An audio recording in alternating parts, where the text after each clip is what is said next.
2000 anos, segunda parte, capítulo 3, Planos da Treva, parte A. Depois das solenidades do casamento de Plínio, contrariamente ao que se podia esperar, o liberto judeu não regressou a Massília, pretextando numerosos negócios que o retinham na capital do império. Instalado no palacete dos Severos, para onde se haviam transferido os jovens nubentes, junto de Calpurnia, Saul teve oportunidades numerosas de se avistar com o senador Públio Lentulus, mantendo ambos várias palestras sobre a Judéia e as suas regiões importantes.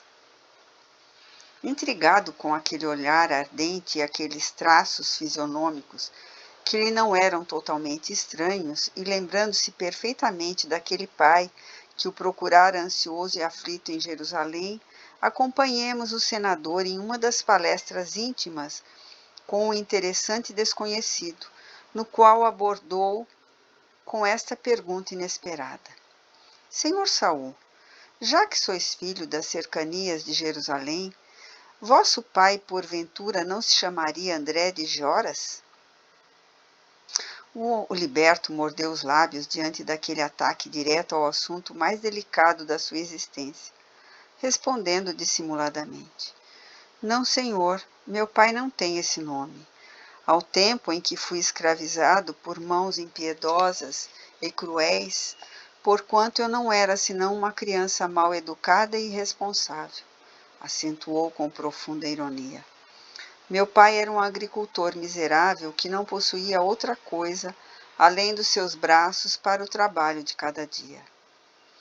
Tive, contudo, a felicidade de encontrar as mãos generosas de Flamínio Severus, que me guiaram para a liberdade e para a fortuna.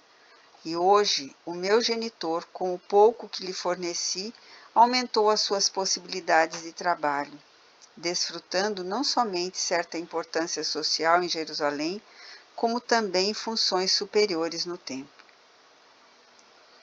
Mas por que me perguntais?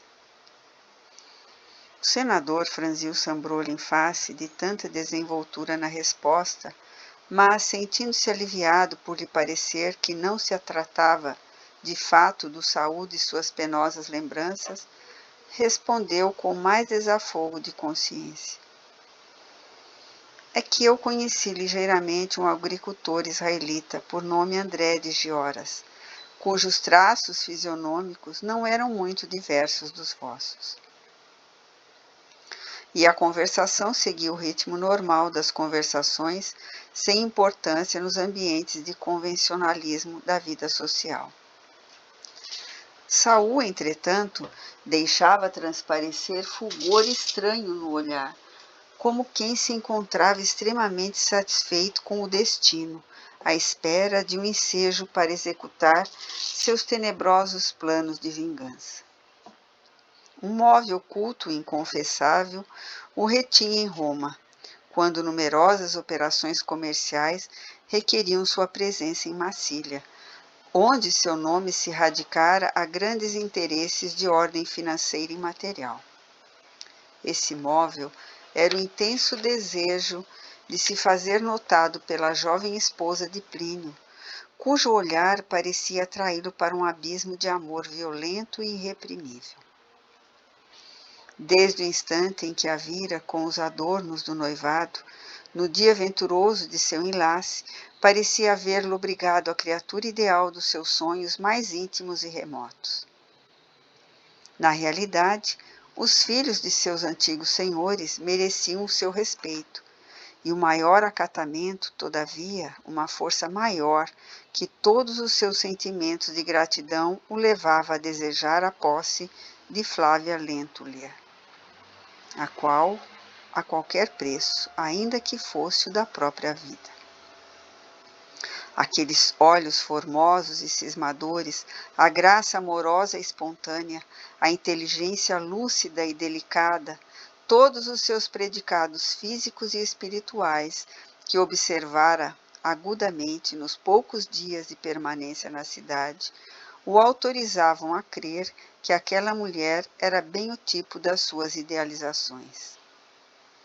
e foi engolfado nesse turbilhão de pensamentos sombrios que 2 meses se passaram de expectativas inconfessáveis e angustiosas, sem que perdesse a mais ligeira oportunidade para demonstrar a Flávia o grau do seu afeto, da sua admiração e estima, sob as vistas amigas e confiantes de Plínio. Na soledade de suas preocupações íntimas, considerava Saul que, se ela o amasse, se correspondesse à afeição violenta do seu espírito impetuoso e egoísta, jamais se lembraria de exercer a planejada vingança sobre o coração de seu pai, indo buscar o jovem Marcos Lentulus para o lar paterno e liquidando o pretérito de visões tenebrosas. Contudo, se acontecesse o contrário, executaria os seus diabólicos projetos, deixando-se embriagar pelo vinho odiento da morte. Nessa época, corria já o ano de 47, e sem nos esquecermos de Fúvia e sua filha, vamos encontrá-las de novo sob o domínio dos mesmos sentimentos cruéis e tenebrosos. Em vão, desposara Aurélia a Emiliano Lúcius, que para ela não representava de modo algum o tipo do homem que o seu temperamento supunha haver encontrado no filho mais moço de Flamínio. E foi assim que, depois dos primeiros desencantos e atritos no ambiente doméstico, a conselho da mãe e na sua própria companhia, procurou recorrer às ciências estranhas de Araxés, célebre feiticeiro egípcio que tinha uma loja de mercadorias exóticas nas proximidades do Esquilino. Araxés, cujo comércio criminoso todos conheciam como fonte inesgotável de filtros milagrosos do amor, da enfermidade e da morte, era um iniciado do antigo Egito, desviado, porém, da missão sacrossanta da caridade e da paz, na sua violenta paixão pelo dinheiro da numerosa clientela romana. Então, em pletora de vícios clamorosos e na dissolução dos mais belos costumes do sagrado Instituto da Família. Explorando-lhe as paixões inferiores e os hábitos viciosos, o mago egípcio empregava quase toda a sua ciência espiritual na execução de todos os malefícios e crimes, motivando enormes danos com as suas drogas venenosas e seus estranhos conselhos. Procurado discretamente por Fúvia e a filha, inteirou-se dos fins da visita, e ali mesmo, entre grandes retortas e pacotes de plantas e substâncias diversas, mergulhou a cabeça nas mãos, como se seu espírito estivesse devassando os menores segredos do mundo invisível. Ante uma trípode e outros petrechos de ciências ocultas, com que ele, psicólogo profundo, buscava impressionar a mente sugestionável dos consulentes numerosos que lhe solicitavam a solução dos problemas da vida. Ao cabo de longos minutos de concentração, com os olhos a brilhar estranhamente, o mago egípcio dirigiu-se a Aurélia, afirmando-lhe em palavras impressionantes: Senhora, vejo à minha frente dolorosos quadros da sua vida espiritual no passado longínquo. Vejo Delfos nos dias gloriosos do seu oráculo e contemplo a sua personalidade buscando seduzir um homem que lhe não pertencia. Esse homem é o mesmo da atualidade. As mesmas almas perambulam agora em outros corpos, e a senhora deve pensar na realidade dos dias que se passam, conformando-se com a nítida separação das linhas do destino. Aurélia ouvia entre surpresa e assombrada, enquanto a alma arguta de sua mãe acompanhava a palestra, tocada de impressão indefinível. Que me dizeis? Replicou a jovem senhora no auge de sua sensibilidade ferida. Outras vidas? Um homem que não me pertencia? Que vem a ser tudo isso? Sim, nosso espírito nesse mundo, redarguiu o feiticeiro com imperturbável serenidade. Tem longa série de existências que enriquecem o nosso íntimo com o máximo de conhecimento sobre os deveres que nos competem na vida. A senhora já viveu em Atenas e em Delfos, numa grande fase de profundas reflexões em matéria de amor. E, sentindo-se hoje próxima do objeto de suas ardentes e pecaminosas paixões de outrora, julga-se com as mesmas possibilidades de satisfazer seus desejos violentos e indignos. Por aqui hão passado inúmeras criaturas. A muitas aconselhei perseverança nos propósitos, por vezes injustificáveis e inferiores. Mas, para o seu caso, há uma voz que fala mais alto à minha consciência. Se a sua irreflexão for ao ponto de provocar esse homem, em consciência honesto, até agora, é possível que o seu coração também inquieto venha a corresponder aos seus caprichos.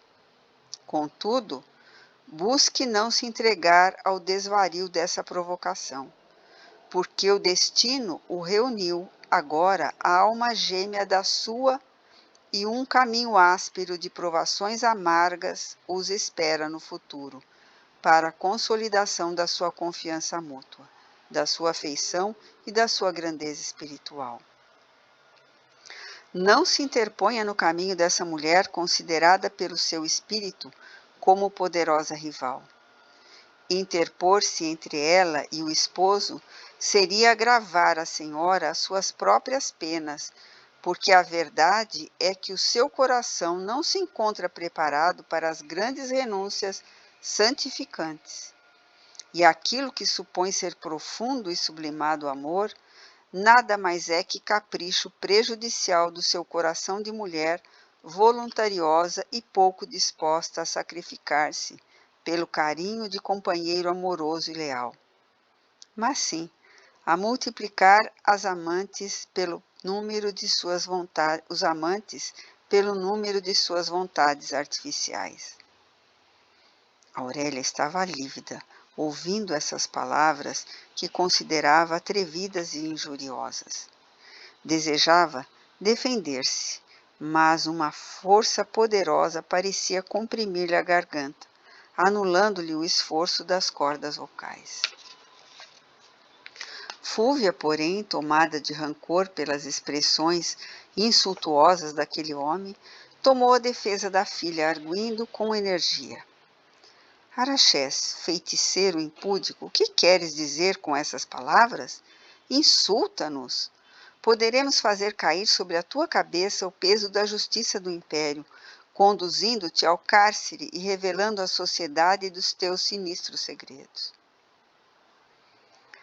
E porventura não os tereis também, nobre senhora? Revidou ele imperturbavelmente. Estareis assim tão sem culpa para não vacilar em condenar-me? Fúvia mordeu os lábios, tremendo de ódio e exclamando com fúria. Cala-te, infame! Não sabes que tens diante dos olhos a esposa de um pretor? Não me parece, murmurou o feiticeiro com serena ironia, pois as nobres matronas dessa estirpe não viriam a esta casa solicitar minha cooperação para um crime.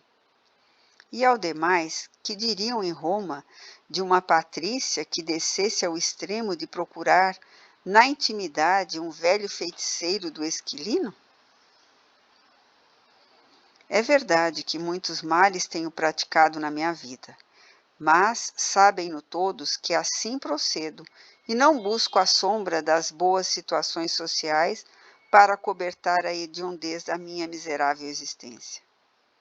Ainda assim quero salvar a mocidade de tua filha do lôbrego caminho e das tuas perversidades, porque na hipótese de seguir-te ela os coleios de víbora na senda de esposa criminosa e infiel, seu único fim será a prostituição e o infortúnio, rematados com a morte ignominiosa na ponta de uma espada. Fúvia desejou revidar energicamente aos insultos de Araxés, repelindo aquelas expressões injuriosas, recebidas com um atrevimento supremo.